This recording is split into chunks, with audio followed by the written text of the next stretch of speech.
Today, we're going to be going over the truth of online learning.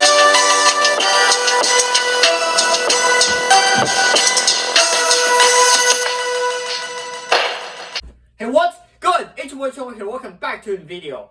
Oh boy, 1 month in college. Now, how amazing is that?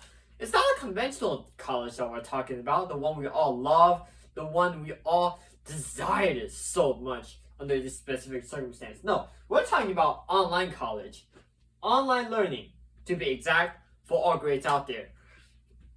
And after having 1 month, actually 2 months, correction, because of all the time I spent in high school, the last bit of high school online as well, all of this time spent online, it really gave me the experience to be talking about how online learning really is. And trust me, it's not that good.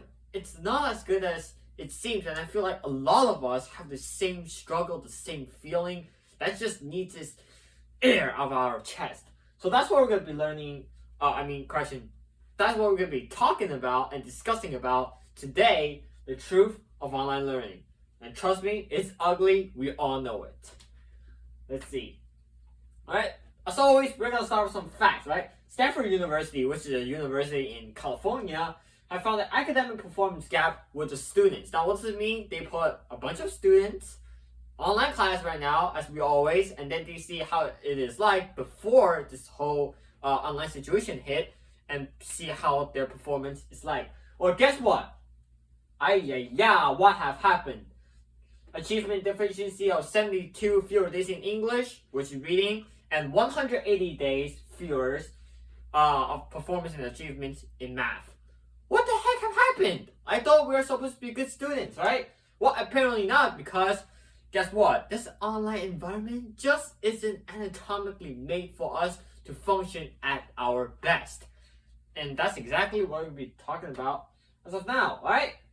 All the stuff I'm gonna tell you guys. So get your earmuffs on if you're gonna disagree with me, but this is what we have been experiencing for the last 2 months. No eye contacts, right? I mean, seriously, when you get on this online cubicle environment, you sat down like this, and then you're like, hello guys, and then all you see is a bunch of black screens. Don't be guilty, I do it too, but all you see is a bunch of black screens, no eyes, no face, no voice, nothing. You see nothing, nada, 什么都没有, however you want to say it in your language. No eye contact, nothing. Now, why do we have to care about that so much? Because when you don't have the eye contact, you don't have the natural feeling of the class that you're supposed to be having as a student, as a human being, right? If you want to, you don't go out there, you don't go out to your your workplace, your gym, your whatever place, and then just film a picture of yourself and then put it in front of your face for others to see. You don't do that, right? You talk to them in face-to-face, person to person, like how you normally would as a human, as a human being. That's what we do. We don't put, a picture of our face in front of us like this when we talk to other people. We don't do that. No easy access to help. I remember as a college incoming freshman, right? It's so dang hard to try to get myself together because it's a completely new lifestyle to me, and I'm sure for a lot of you guys incoming college freshmen, you know exactly what I'm talking about. You step in there, oh my god, why is this syllabus so long? I've never experienced it in high school. Oh my goodness, why is this 10 pages long? What is all this number, all of this day? We don't understand what college is like, because I don't even know what college is like. I only have 1 month of experience. What the heck do I know? So absolutely, it's hard. It's very hard. Now, what do we do when things get hard? We try to get help, right? We try to get friends, we try to get the faculty. Guess what? Now they're not around you anymore. You can't even step into the campus. And guess what the major problem is over there? You have to write emails, and then you have to call. Guess what? The problem is over there. They're not always available, right? You can't even talk to the person to person that we just talked about there in the first point. You can't even get the help you need. So now you're on this thing all on your own. Now I'm lucky enough to have smart parents, right? Well, not saying your parents are smart, but I'm saying that my parents are able to help me through this college situation myself. They're able to give me a little bit of help. But for a lot of people out there, that is not the case. You cannot rely on your parents for everything, especially when it comes to new experiences like these. Things will be very, very tough for you, right? Now, let's say you do get in, right? You did got in, you finally set up a schedule, you finally are able to gain access to all your curriculum materials. Now guess what? You're in the class, there is no enforcement to participate. What makes a class prestigious, right?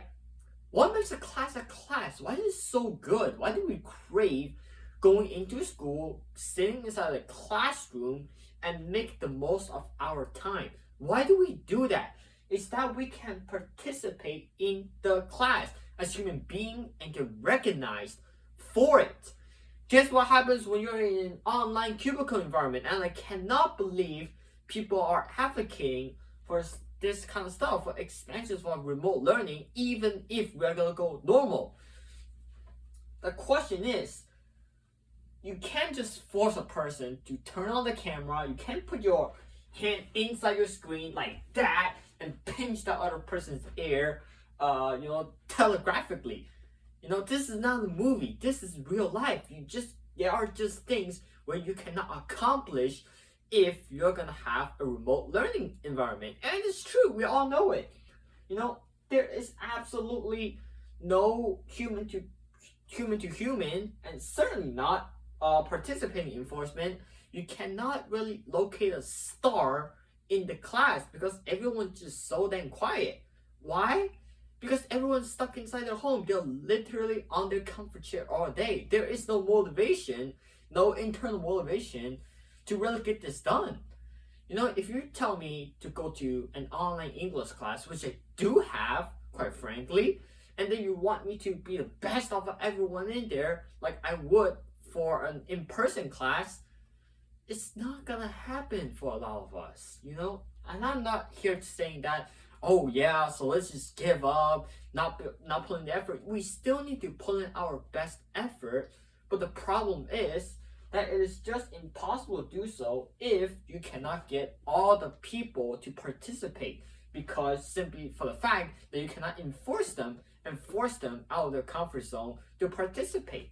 It doesn't happen like that.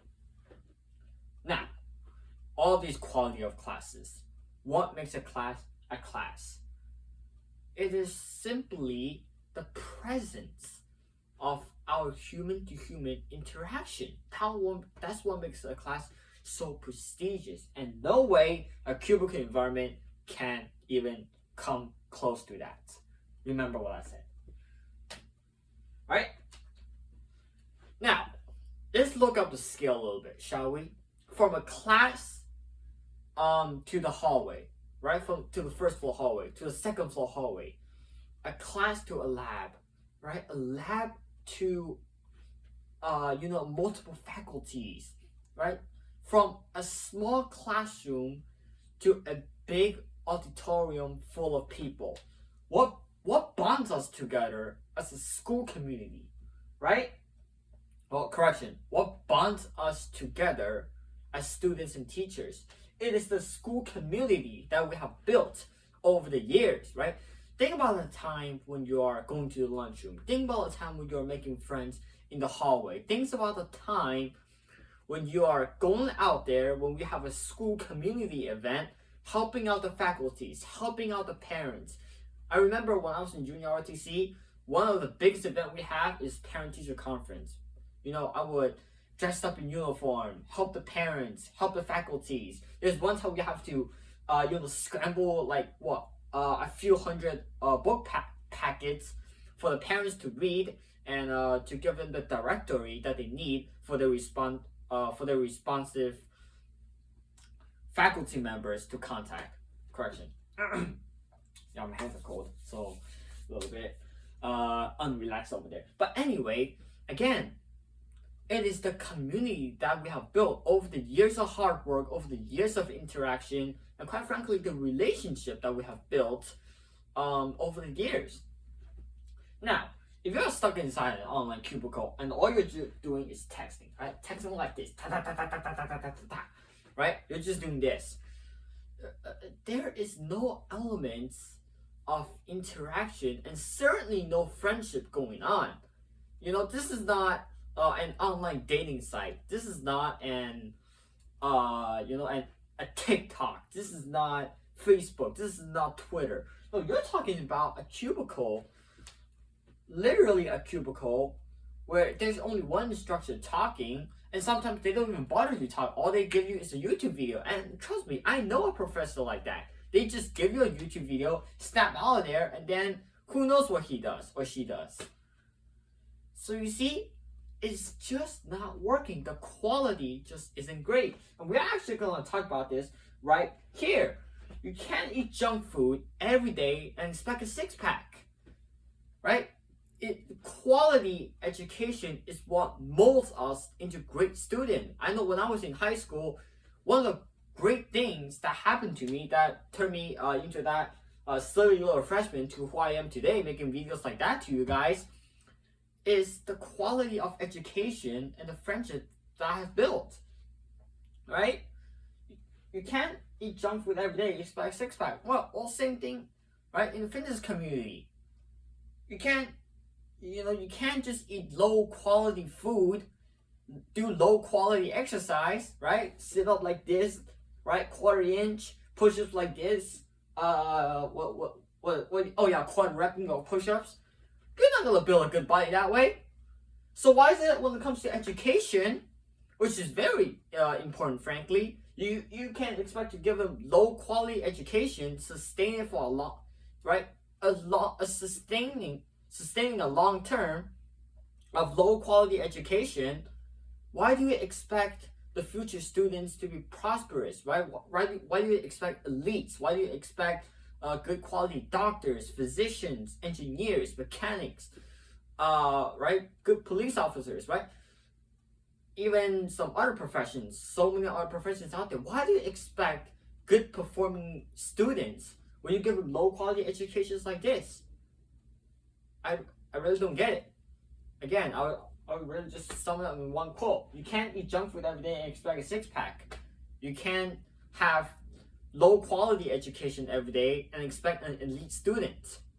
It doesn't work like that. So guys, I hope that I have expressed to the best of my ability what many of us are thinking right now regarding this extremely bad cubicle environment of remote learning. You know what? I won't call it remote learning anymore. It's remote meeting because I am not learning anything. Period. Alright guys, if you guys have found this video helpful, hopefully truthful, right? Because that's what all of us are thinking lately. Make sure you subscribe, click like, smack that notification button so you don't miss out any new videos like this. And again guys, stay safe, stay motivated. I'll see you guys soon. Peace out!